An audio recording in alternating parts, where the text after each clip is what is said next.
may have turned into a Cox TD1 Maniac. I believe these are the most expensive, beautiful planes Leroy Cox ever built. This one's about a 1954. It appears to have maybe been never fueled because the TD1 decal is very fragile. Usually when these planes are run a few times, the fuel deteriorates these decals, and this one is just a time warp. It is just really mint, and you'll get to see most all the colors and color combinations. Here's one that's got a blue body with a red cowling and elevator. Then we have this red one here that has the blue elevator and motor cowling. This one here is basically all yellow, and it has a blue cowling underneath. And all these in very nice condition. And yes, I hoarded all these off eBay. I'm guilty as charged. This one was never fueled. This was brand new, mint in the box.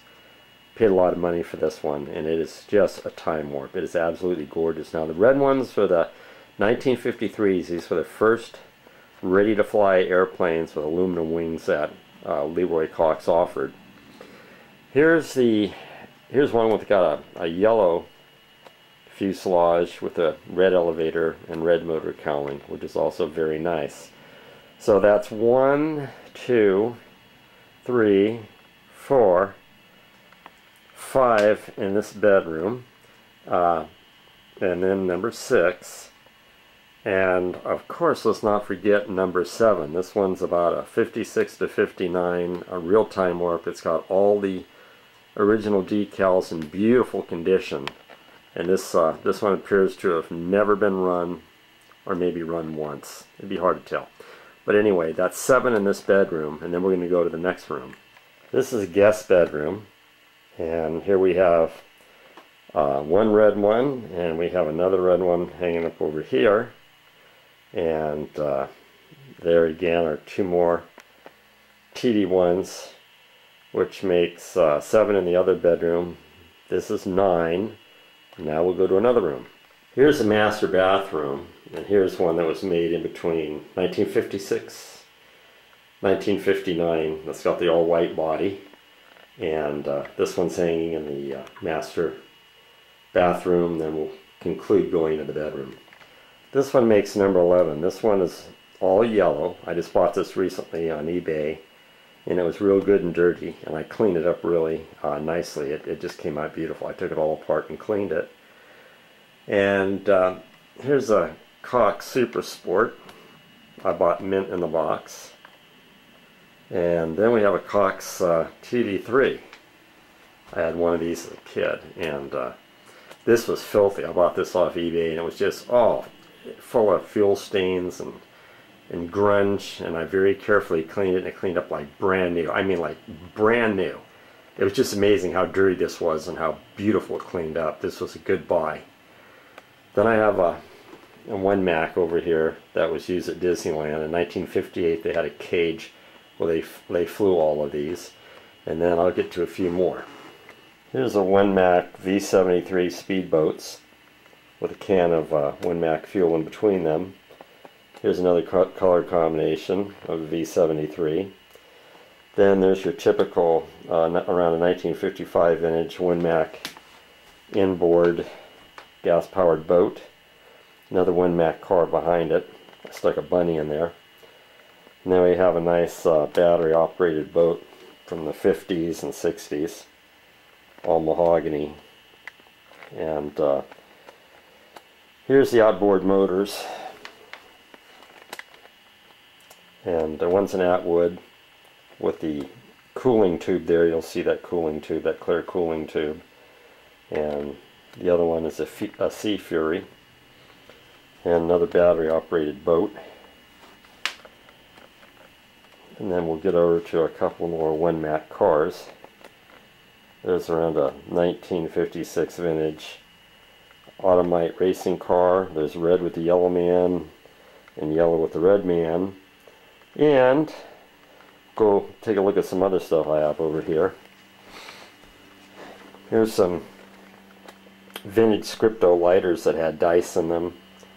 1952 Ford remote control car that I got on eBay. Here is a mint with a sole label, $3.50. That's a Ronson, I'm sorry, a Zippo lighter. That's a Zippo lighter. There's a can of Ronson lighter fluid way back when it cost 35 cents. And here's an old Parker T-ball jotter from the 50s. And Duncan Glow yo-yo. And there's a lavender one also. And 1948-49 vintage Thimbledrome early race cars that actually had 3 planetary gears in them. Big stroke on the motor. And a vintage can of Francisco racing fuel. This can was hard to find in mint condition, accompanied with a Rayovac battery from the period. Then we have an ever-ready battery up here with 2 more of these cars. These are the colors they came in, and a rare K&B supersonic fuel can. These cars came in red, yellow, white, and blue. As a kid I had one that was white. And then up above is a prop rod. Now here's the early prop rods. You'll notice that they have all plastic gas tanks, and that the crankshaft is longer than your Baby B, your stub Baby B. I'll give you the example. Here's a Baby B crank. You notice how short it is with the spring around it, okay? Then you look at this engine, and it's an early vintage. Probably, I'm guessing, probably around 1955, 56. And here's another one. There's the yellow body, the yellow gas tank, and these are your very first prop rods. Next came this style that has the Baby B. It's a different engine. It's got a square crankcase housing, opposed to the round with the all plastic tank. And here's an old can of Tester's fuel with the spout. And here's the Cox Thimbledrome can, another Rayovac battery. So here's a water rocket set, deluxe set.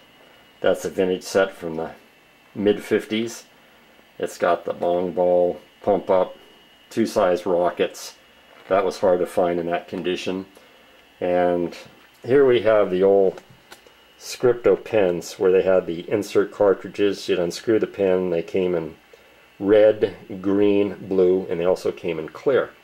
Here's a set that was very hard to find. Here's the original set of pens and the mint holder, the Scripto pencils, and number 39s, and they're very colorful and nice. And I'll show you what they look like in my kitchen.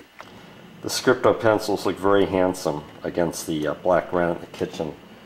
I have a vintage kitchen here, and this really makes the counter look nice.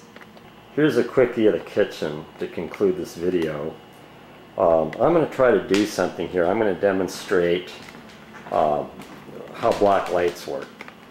This is a 1934 lemonade set, and when I put a black light behind it, it's depression glass. When I flip the black light behind it, it'll all glow in green. There you go. I wish it was darker in here. At night, this really glows nice. It's hard to see the effect now, but you can see where it's glowing. There's a black light up above the crown molding in the kitchen.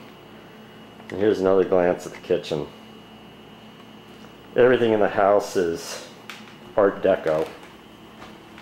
I love 50s and 60s design.